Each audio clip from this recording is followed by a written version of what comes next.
Yes, with great pleasure that we get the opportunity today to introduce Jack Purchase as the newest member of the Perth Wildcats.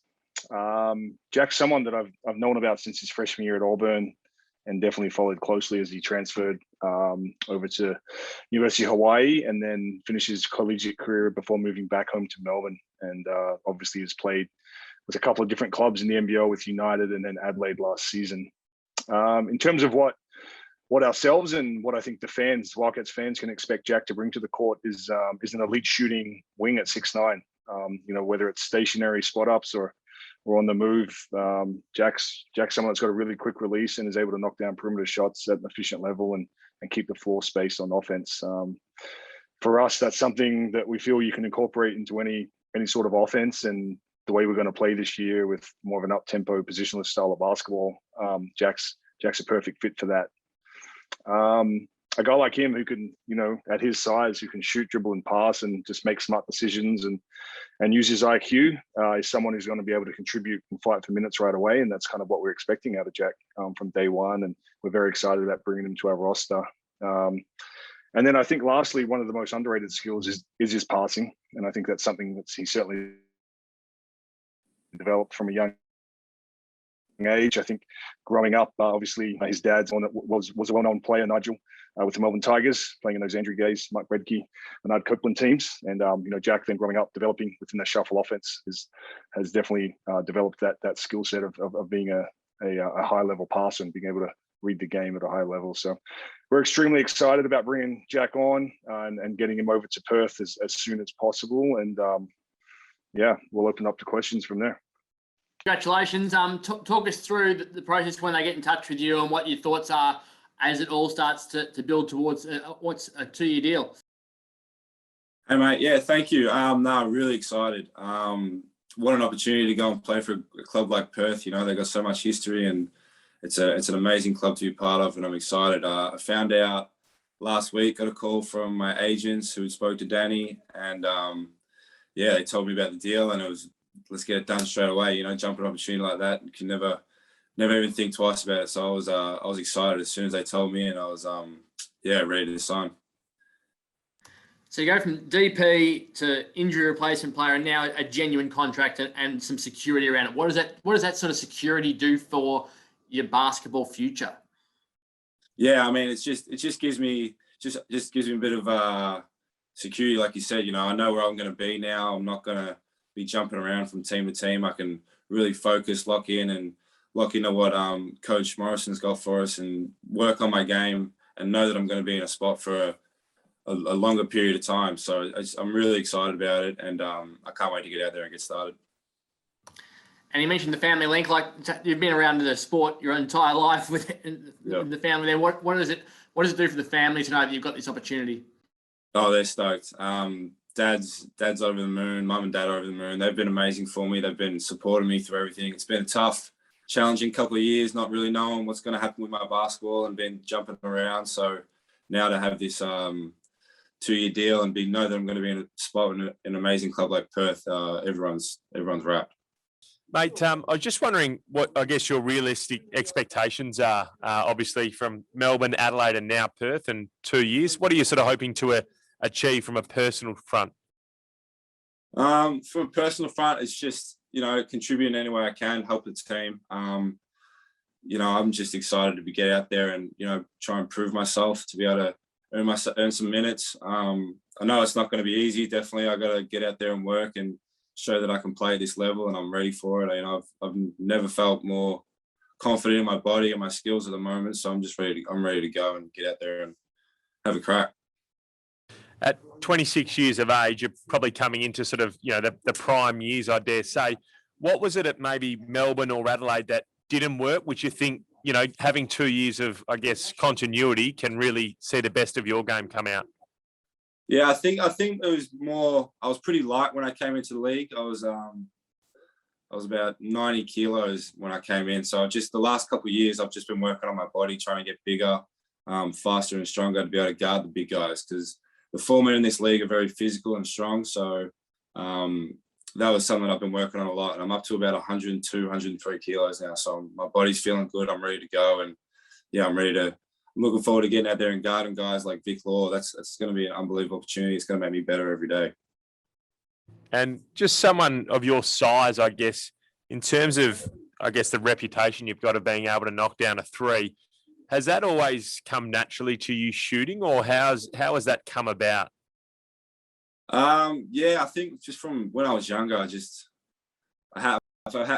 been lucky to have some great coaches. I had Andrew coach me since I was a junior all the way through, and my dad, you know, they were working on my shots since I was a kid. I remember being out in the backyard every night from grade 3 till end of high school, just shooting every day and working on my shots. So that's just, I think you can kind of say it's come naturally, but I've also worked on a fair bit, and yeah, I'm comfortable behind a 3-point line. Whenever I get open, I feel like I'm not getting any shot down. So yeah, it comes naturally, I guess. I don't know. Jack, how much do you know about your Wildcats teammates, and who are you looking forward to linking up with?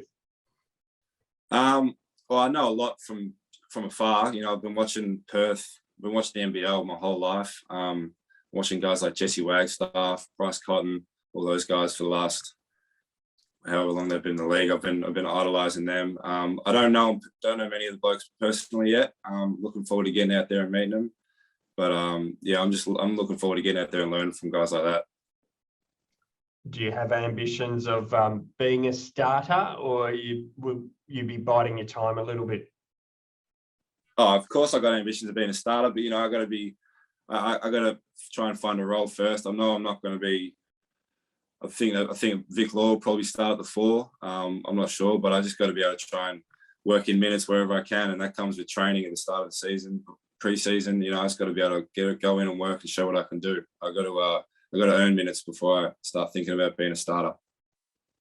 We heard the mention during your introduction about the positionless basketball that the Wildcats are working towards. Is that part of the lure or the carrot to get over here?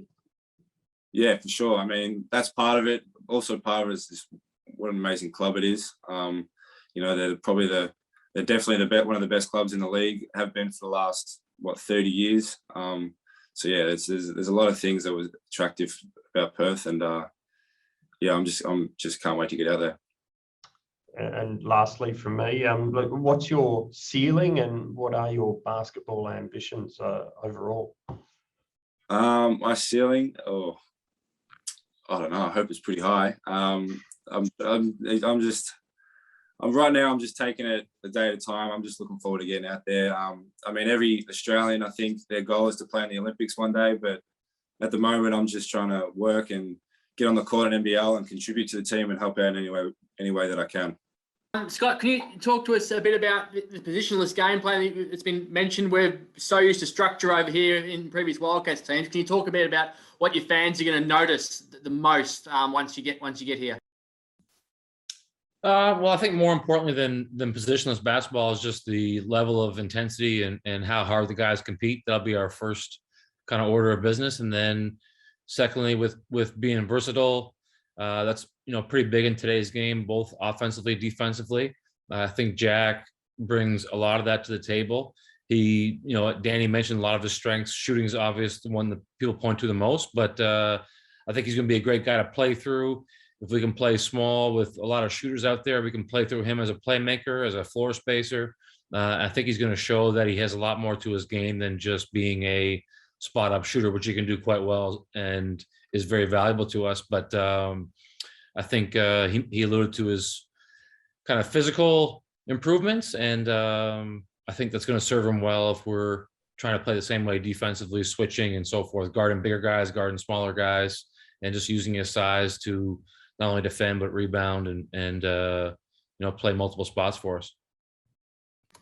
It does feel like the mid-age players, I suppose, or the young guys, the mid-20s sort of players that you're signing, have all got the versatility around them and the athleticism to be able to play, as you say, multiple positions. How exciting is that for you to what you can potentially put on court in different rotations? Yeah, for sure. Plus, it makes you deeper as a team. I mean, if you knock on wood, we don't have this trouble, but you know, injuries and guys for whatever reason missing games, the more players you have that can play different spots, the more easy it is to you know, make up for a lineup shortage. So again, Jack can probably play 3 different spots for us realistically. And a lot of the other guys, like you alluded to, have the ability to play multiple spots, guard multiple people, and do different things offensively.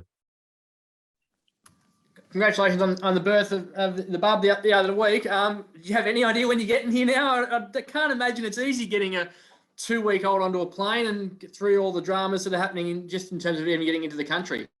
It was pretty hard to get a 2-year-old into his bath and get to bed tonight. So I'm excited for the challenges of getting he and the newborn to Perth. But to be honest, even listening to Jack talk tonight just made me more excited to get there, more fired up to be there in person. I think the coaches and players that are on site right now are doing a great job. But I just want to be there with the team, and I'm sure Jack feels the same way as I do. Hopefully we can get there as fast as possible. Do you have any idea when that will happen? Is there a date that you've got set yet?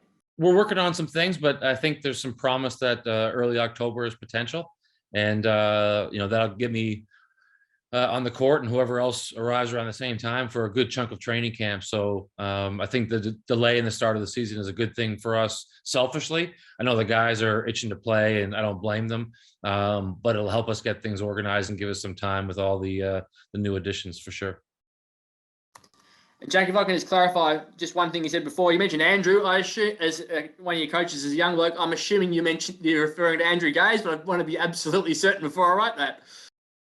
Yeah, Andrew Gaze. Yep. So he coached me from under 16s to through to under 18s. We're actually he's actually my uncle. So he's my dad and my dad's sister. He married my dad's sister. So dad and him were best mates growing up. And then he ended up marrying my auntie, which is a bit, I don't know. Dad, I don't know how Dad let that happen, but it's great. So, what is he? I mean, best shooter that Australia's ever seen. What did he teach you to make you the shooter that you are now? Then, a lot. He helped me a lot with my technique. He put me in the right spots in juniors to be able to succeed. And he just always told me to be confident with my shot. You know, he always, he had this one thing that I always stick with me. He says, if you've made 1 out of 10, it's got to look like even if you're shooting bad, it's got to look like to someone in the crowd that it looks like you've made all your shots. You know what I mean? You got to stay confident every time. So that's something that stuck with me ever since he told me.